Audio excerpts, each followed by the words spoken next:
spiritual master is your spiritual master. He is your spiritual master, not somebody else's your spiritual. Your initiating guru, he is your spiritual master. Bas, finished.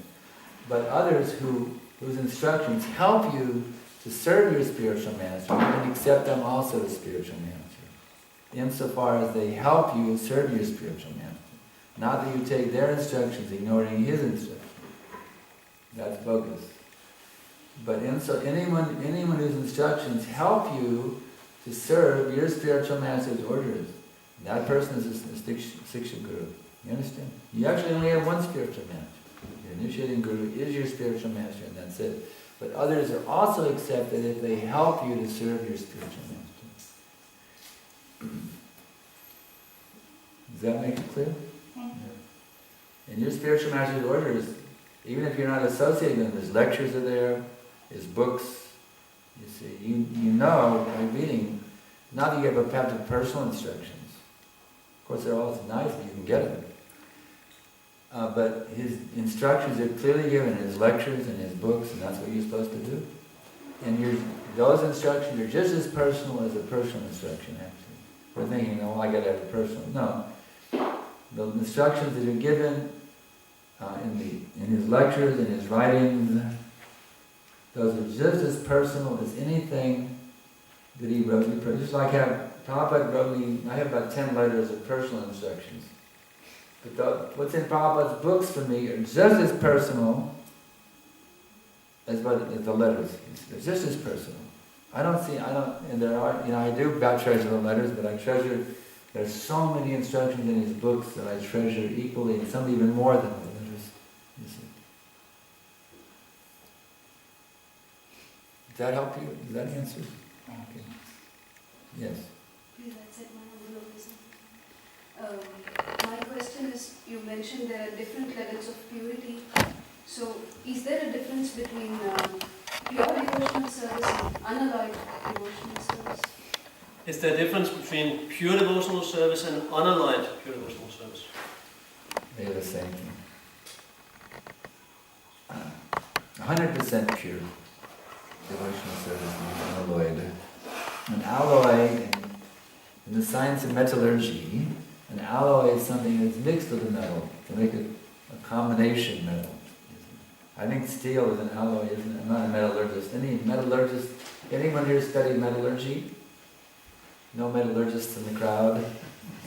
Steel, I believe, is a common, from what I've heard, is a combination of various metals.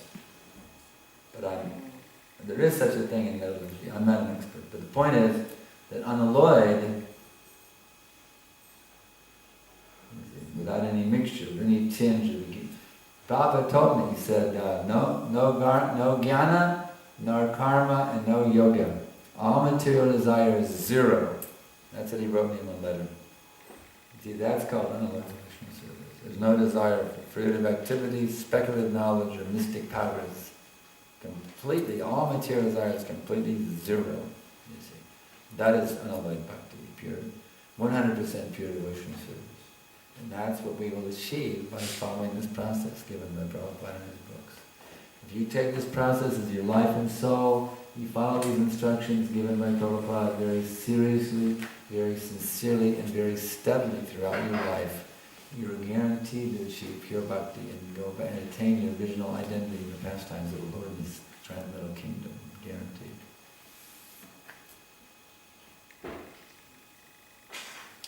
Anything else? Yes. You said that someone who has little faith in Krishna is a little pure. So should it be understood then that purity is the same as faith? They run on parallel lines. Okay. The more you have, the more you pure, the more your faith increases.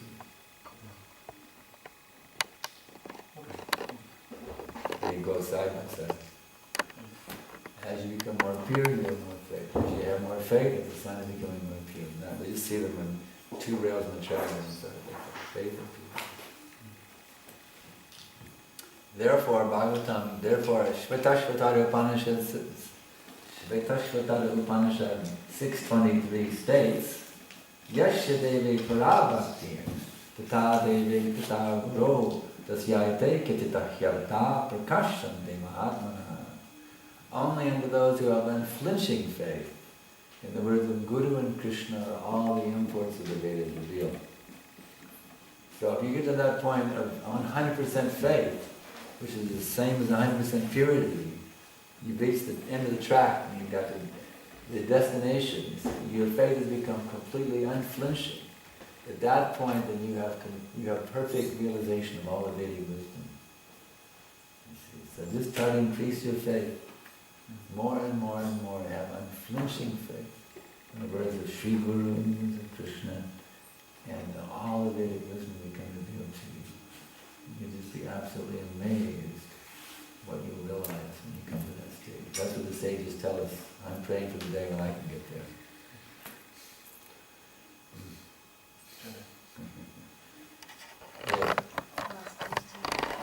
Is your faith increasing by the mercy of your spiritual master?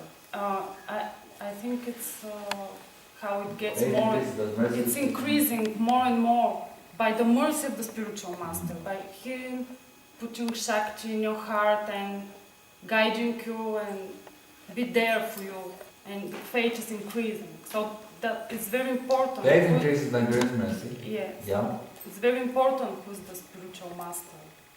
It's very important who is the spiritual master. It's important for the faith. Who is the spiritual master? Yes, you have to have the spiritual master who is who's very advanced in Krishna consciousness. Because you can only advance so far as your spiritual master is. One should be very careful to find a spiritual master who's very, very advanced. And of course we have Prabhupada, who is the most advanced. He is the most powerful acharya in the history of the whole universe for delivering Krishna consciousness. So, if the person you choose as your guru is purely following Srila Prabhupada, 24 hours a day, purely repeating the teachings of Prabhupada, then even if your spiritual master is not completely a Mahabhagavat, then the potency of the Mahabhagavat will come through him.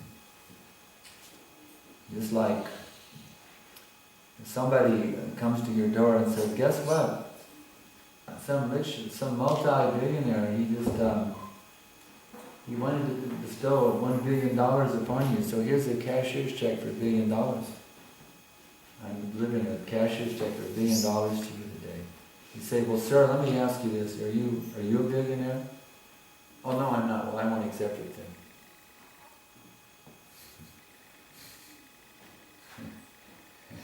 Would you deny the DHL man, my dear DHL representative, are you a billionaire?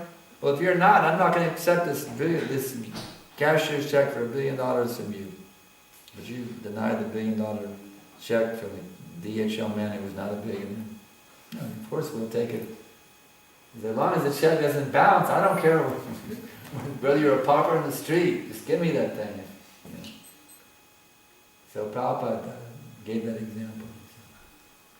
As long as your spiritual master is purely representing Srila Prabhupada, you're in safe zone.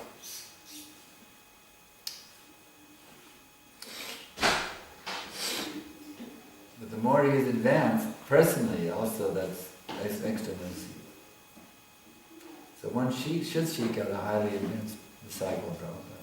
A highly, highly advanced disciple of Prabhupada. Who's beyond desire for profit, adoration, distinction, women, wealth, and followers. One should be very, very discriminative to find that spiritual master who can give them the greatest potency to advance in Krishna consciousness. Any other questions? Okay then, we'll stop here. Sankarsana Srimad Bhagavatam ki jai. Prabhupada ki jai.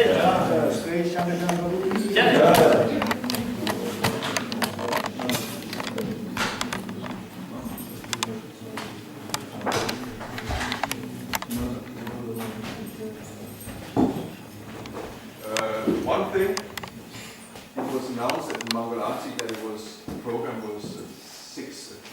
it is at 5 p.m. tonight in Marnie's place. Everyone got that?